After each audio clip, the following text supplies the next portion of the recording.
تنگ آمد بجنگ آمد۔ وَقَاتِلُوا فِي سَبِيلِ اللَّهِ الَّذِينَ يُقَاتِلُونَكُمْ وَلَا تَعْتَدُوا إِنَّ اللَّهَ لَا يُحِبُّ الْمُعْتَدِينَ۔ میرے رسول پر ایمان لانے والو، تم اللہ کے راستے میں ان سے لڑو جو تم سے لڑتے ہیں، اور تمہارے لیے جنگ کے علاوہ کوئی راستہ نہیں چھوڑتے۔ جنگی اصولوں کی پاسداری کرتے ہوئے کسی سے زیادتی نہ کرو، بے شک اللہ زیادتی کرنے والوں کو پسند نہیں فرماتا۔ حضرت عروہ بن زبیر رضی اللہ تعالیٰ عنہ روایت کرتے ہیں کہ جہاد کے سلسلے میں سب سے پہلے یہی آیت مبارکہ نازل ہوئی۔ کچھ تاریخ دانوں کے مطابق جہاد کی اجازت کا سب سے پہلا حکم سورۃ الحج میں نازل ہوا۔ رسول اللہ صلی اللہ علیہ وآلہ وسلم نے اعلان نبوت کے بعد 13 سال مکہ مکرمہ میں گزارے۔ اس سارے عرصے میں آپ اور ایمان لانے والوں نے بہت سے ظلم سہے، یہاں تک کہ رسول اللہ کو مکہ مکرمہ چھوڑ کر مدینہ منورہ آنا پڑا۔ اس سارے دور میں مسلمانوں کو اللہ کریم نے لڑائی کرنے کی اجازت نہ دی۔ مدینہ منورہ آنے کے بعد مسلمانوں کو لڑائی کرنے کی اجازت مل گئی ہے۔ اس حکم کا نازل ہونا اشارہ ہے کہ اب جلد لڑائی یعنی جنگ ہوگی۔ قریش مکہ کی مدینہ منورہ کے اقتصادی بائیکاٹ نے مسلمانوں کے لیے مدینہ منورہ میں زندگی مشکل کر دی ہے۔ یہ عرصہ تقریباً 6 مہینے پر مشتمل ہے۔ سعد بن معاذ کا امیہ بن خلف کے ساتھ تجارتی معاہدہ ہے۔ امیہ مدینہ منورہ سے گزرے تو سعد کا مہمان ہوتا ہے۔ اسی طرح سعد مکے جا کر امیہ بن خلف کے پاس ٹھہرتے ہیں۔ سعد امیہ کے ساتھ دوپہر کے وقت بیت اللہ کا طواف کرنے کے لیے نکلے ہیں۔ عمر بن ہشام یعنی ابو جہل سعد بن معاذ کو بیت اللہ کا طواف کرتے دیکھ کر کہہ رہا ہے، عجیب بات ہے کہ میں تمہیں مکے میں امن و اطمینان سے طواف کرتے دیکھ رہا ہوں، جبکہ تم نے ہمارے بھگوڑوں کو پناہ دے رکھی ہے۔ تم علانیہ ان کی مدد کرتے ہو۔ خدا کی قسم، اگر تم اس وقت ابو صفوان یعنی امیہ بن خلف کے ساتھ نہ ہوتے تو صحیح سلامت یثرب واپس نہ جا سکتے۔ سعد بن معاذ نے کہا، اگر تم نے مجھے طواف کرنے سے روکا تو میں تمہارا تجارتی راستہ بند کر دوں گا جو مدینہ منورہ سے ہو کر گزرتا ہے، پھر تمہیں ہماری طاقت کا اندازہ ہوگا۔ امیہ بن خلف بولا، سعد، ابو الحکم مکے کی وادی کا سردار ہے، اس کے ساتھ اونچی آواز میں بات نہ کرو۔ سعد بن معاذ اور ابو جہل کے درمیان ہونے والی گفتگو سے اندازہ لگانا مشکل نہیں کہ قریش مکہ مسلمانوں کے لیے مشکلات کھڑی کر رہے ہیں۔ مسلمانوں کے خاموش بیٹھے رہنے سے حالات میں کوئی تبدیلی واقع نہیں ہونے جا رہی۔ مدینہ منورہ کا اقتصادی محاصرہ شدت اختیار کر گیا ہے۔ رسول اللہ نے اس کے حل کے لیے اقدامات کیے ہیں۔ آپ کے سامنے 2 راستے ہیں، ایک سیاسی اور دوسرا جنگی حکمت عملی۔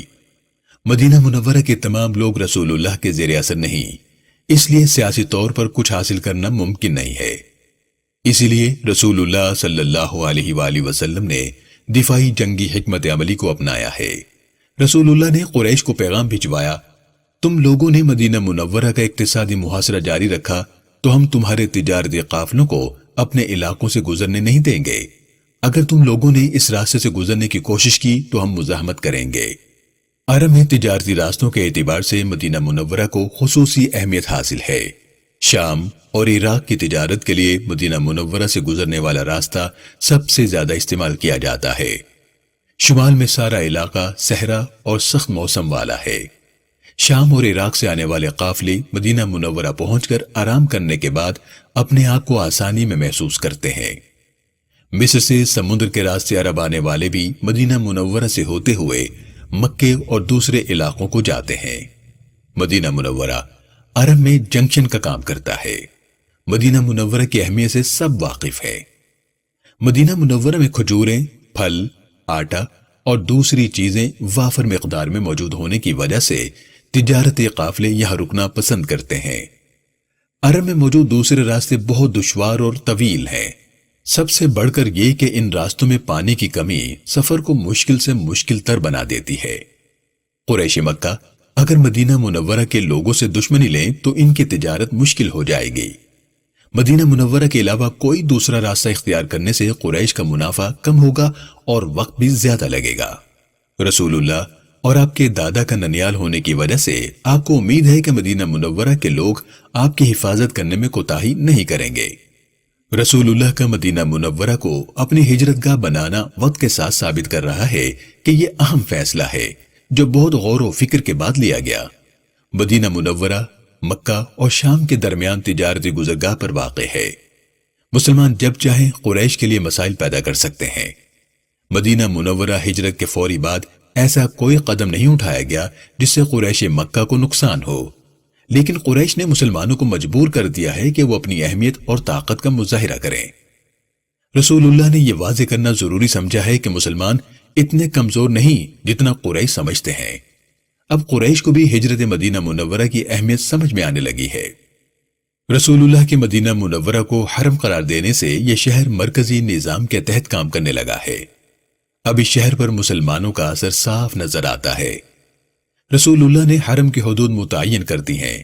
اب ان حدود سے تجارتی قافلوں کو گزرنے کے لیے اجازت لینا ضروری ہو گیا ہے۔ قریش مکہ کے علاوہ کسی بھی تجارتی قافلے کو مسلمانوں سے اجازت لینے یا مدینہ منورہ کی حدود سے گزرنے میں کوئی مسئلہ نہیں ہے۔ قریش نے اسے مسلمانوں کی بالادستی سمجھتے ہوئے دوسرے تجارتی راستے استعمال کرنا شروع کر دیے ہیں۔ قریش کسی بھی قیمت پر مدینہ منورہ کا اقتصادی محاصرہ اور مسلمانوں پر دباؤ برقرار رکھنا چاہتے ہیں۔ اب رمضان کا مہینہ ہے۔ رسول اللہ کو ہجرت کیے 5 ماہ گزر چکے ہیں۔ رسول اللہ نے 30 رضاکاروں کا انتخاب کیا اور ان کی کمان حمزہ بن عبد المطلب کو سونپی ہے۔ رسول اللہ نے اس دستے کا علم عبیدہ بن حارث بن عبد المطلب کو دیا ہے۔ یہ تاریخ اسلام کا سب سے پہلا علم ہے۔ کچھ تاریخ دانوں کے مطابق علم ابو مرثد غنوی کو دیا گیا ہے۔ اس لشکر میں شامل تمام لوگ مہاجر ہیں۔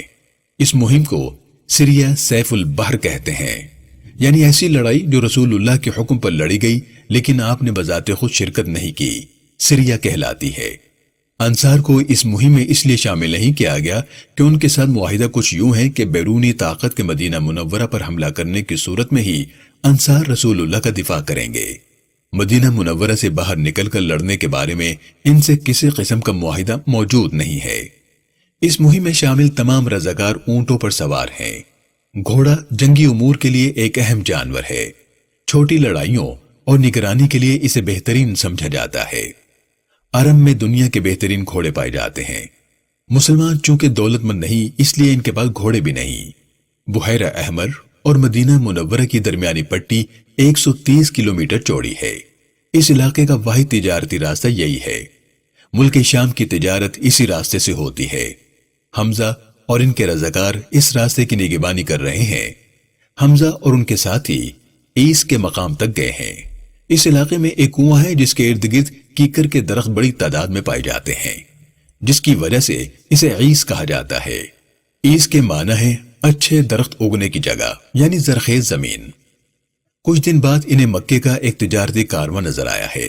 انہیں یہ بھی معلوم ہو گیا ہے کہ اس کارواں کا سالار ابو جہل اور قافلہ 300 افراد پر مشتمل ہے۔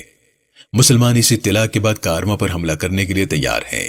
یہ کارواں بنی جوہینہ کے علاقے میں خیمہ زن ہے۔ اس سے پہلے کہ لڑائی شروع ہو، بنی جوہینہ کا سردار مجدی بن عامر مسلمانوں کے پاس آیا ہے۔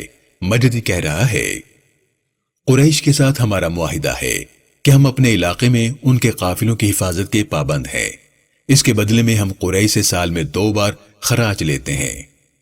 ہم کسی کو اجازت نہیں دے سکتے کہ قریش کے کارواں پر حملہ کرے۔ ہم اہل یثرب سے بھی معاہدہ رکھتے ہیں کہ ان کے کارواں کو ہمارے علاقے سے گزرتے ہوئے پناہ حاصل ہوتی ہے۔ اس کے بدلے میں ہم یثرب کے لوگوں سے خراج لیتے ہیں۔ ہر معاہدے کا احترام کیا جانا چاہیے۔ اگر ہمارے علاقے سے قریش کے کارواں کو گزرنے نہ دیا گیا تو اہل یثرب بھی یہاں سے نہیں گزر سکیں گے۔ مسلمان بنی جوہینہ کے ساتھ خود بھی امن معاہدے میں پابند ہیں۔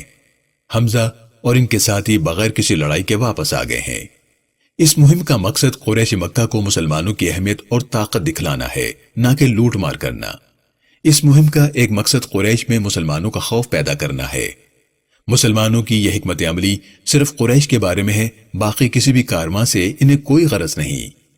قریش کو پہلی مرتبہ اس بات کا احساس ہوا ہے کہ مسلمانوں کا مدینہ منورہ ہجرت کر جانا ان کے لیے خطرہ بن چکا ہے، جو وقت گزرنے کے ساتھ ساتھ بڑھتا جائے گا۔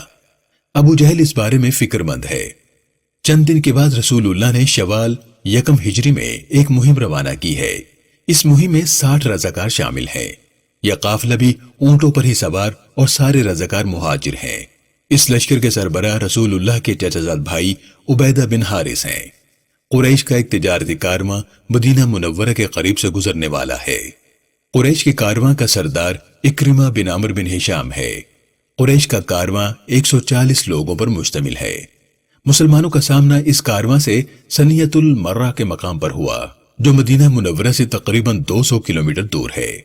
اس مارکے میں قریش مکہ اور مسلمانوں کے درمیان تیر اندازی ہوئی ہے۔ اسلامی تاریخ کا پہلا تیر سعد بن ابی وقاص رضی اللہ تعالیٰ عنہ نے چلایا ہے۔ مکے میں رہتے ہوئے بھی سعد بن ابی وقاص نے ہی سب سے پہلے ایک دشمن کا خون بہایا تھا۔ اس مرتبہ بھی آپس میں لڑائی نہیں ہوئی، البتہ ایک قابل ذکر واقعہ ضرور ہوا ہے۔ قریش کے قافلے میں شامل 2 افراد شام سے واپسی پر مکے جانے کے بجائے مدینہ منورہ رک گئے ہیں۔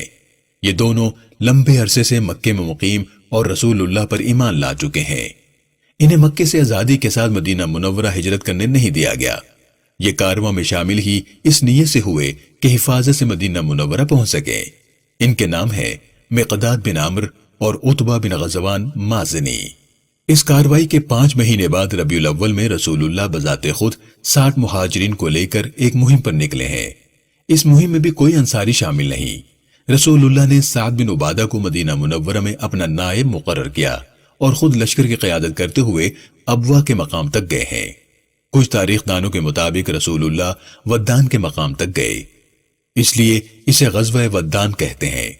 یہ تاریخ اسلام کا پہلا غزوہ ہے، یعنی ایسی جنگ جس میں رسول اللہ بذات خود شریک ہوئے اسے غزوہ کہا جاتا ہے۔ یہ غزوہ ربیع الاول سن 2 ہجری میں ہوا۔ یہ مہم ہجرت مدینہ کے 13 مہینے بعد شروع ہوئی، یعنی رسول اللہ کی مدینہ منورہ ہجرت کے 1 سال بعد۔ رسول اللہ کا مقصد یہ ہے کہ رسول اللہ جاننا چاہتے ہیں کہ مدینہ منورہ کے ارد گرد رہنے والے قبیلوں میں سے کون مسلمانوں کے خلاف اور کس قبیلے سے اتحاد کیا جا سکتا ہے۔ رسول اللہ ایسے قبیلوں کے بارے میں بھی جاننا چاہتے ہیں جو جنگ کی صورت میں غیر جانبدار رہیں گے۔ رسول اللہ نے اس مہم کے دوران ہی بنی زمرہ کے مخشی بن عامر سے ایک معاہدہ کر لیا ہے۔ بنی زمرہ بنی کنانہ کے ایک شاخ اور مخشی اپنے قوم کا سردار ہے۔ معاہدے کی شرائط کچھ یوں ہے: مسلمان بنی زمرہ پر حملہ نہیں کریں گے، بنی زمرہ مسلمانوں پر حملہ نہیں کریں گے، اور بنی زمرہ مسلمانوں پر حملہ کرنے والے کسی بھی دشمن کی مدد نہیں کریں گے۔ یہ معاہدہ باقاعدہ لکھا گیا۔ رسول اللہ نے بنی زمرہ سے معاہدے میں کسی بھی جنگ کی صورت میں ان سے غیر جانبدار رہنے کا وعدہ لے لیا ہے۔ یہ اس سلسلے میں رسول اللہ کی پہلی کامیابی ہے۔ اس مہم پر رسول اللہ صلی اللہ علیہ وآلہ وسلم 2 ہفتے مدینہ منورہ سے باہر رہے ہیں۔ ان مہمات اور معاہدوں سے رسول اللہ زمینی حقائق سے براہ راست واقفیت حاصل کر رہے ہیں۔ 53 سال مکہ مکرمہ میں گزارنے کے باوجود رسول اللہ کا مدینہ منورہ اور اس کے مضافات کے بارے میں علم بھرپور ہے۔ رسول اللہ نے مدینہ منورہ میں ایسا نظام قائم کر دیا ہے کہ آپ کے غیر موجودگی میں بھی امن و امان رہتا ہے۔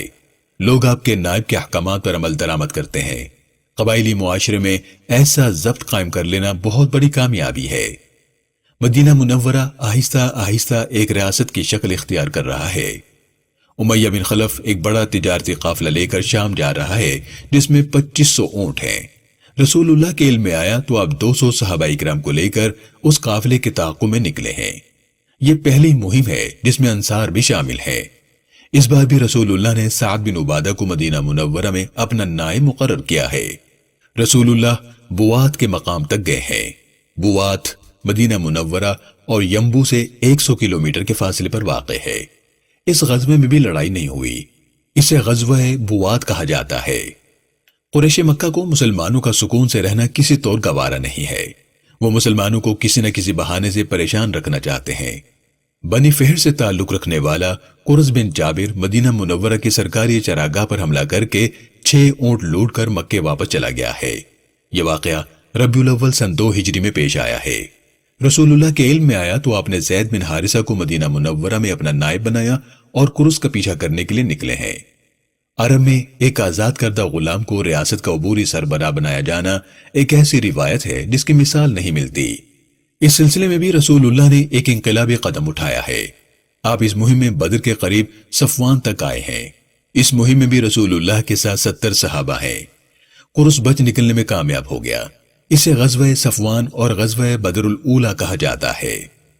رسول اللہ بنی زمرہ کے ساتھ ساتھ بنی مدلج سے بھی مسلمانوں کی کسی لڑائی میں غیر جانبدار رہنے کا معاہدہ کرنے میں کامیاب ہو گئے ہیں۔ رسول اللہ نے نہایت سمجھداری سے آہستہ آہستہ مدینہ منورہ کے آس پاس رہنے والوں سے معاہدے کر لیے ہیں۔ اس طرح مدینہ منورہ کے قریب بسنے والے قبیلوں سے کسی بھی نقصان کا خطرہ کم سے کم ہوتا جا رہا ہے۔ رسول اللہ چاہتے ہیں کہ کسی بھی قسم کی لڑائی یا جنگ کی صورت میں دشمن صرف قریش کے قبیلے ہوں، ان کے علاوہ مسلمانوں کو کسی اور قوم سے یا قبیلے سے خطرہ نہ ہو۔ رسول اللہ جانتے ہیں کہ مسلمان مکے پر حملہ کرنے کی پوزیشن میں نہیں ہیں، نہ تو ابھی اسباب اتنے ہیں نہ ہی مسلمانوں کی تعداد۔ رسول اللہ ان اقدامات سے قریش کو اس بات کا احساس دلانا چاہتے ہیں کہ مدینہ منورہ ایک ریاست ہے جس پر مسلمانوں کا اختیار ہے۔ اب قریش کے لیے مسلمانوں پر زندگی تنگ کرنا آسان نہیں ہے۔ رسول اللہ نے چھوٹی چھوٹی مہمیں بھیج کر اپنے لوگوں کو ارد گرد کے علاقوں سے اچھی طرح واقفیت دلوائی ہے تاکہ جنگ یا لڑائی کی صورت میں ان کے ساتھی ہر چیز سے واقف ہوں۔ اس کے علاوہ مشکل راستوں، غاروں، پہاڑوں، جنگلوں، بستیوں اور پناہ گاہوں کا علم جنگ میں بہت اہمیت رکھتا ہے۔ رسول اللہ مہارت سے اپنے ساتھیوں کی اخلاقی، معاشرتی اور عسکری تربیت کر رہے ہیں۔ ان دستوں کو بھیجنے کا مقصد صرف دفاعی ہے۔ رسول اللہ صلی اللہ علیہ وآلہ وسلم نے فتح مکہ سے پہلے قریش کے ساتھ کوئی جنگ شروع نہیں کی۔ حملہ ہر بار قریش مکہ کی طرف سے کیا گیا۔ رسول اللہ نے قریش کے ساتھ تمام جنگیں اپنے دفاع میں لڑی۔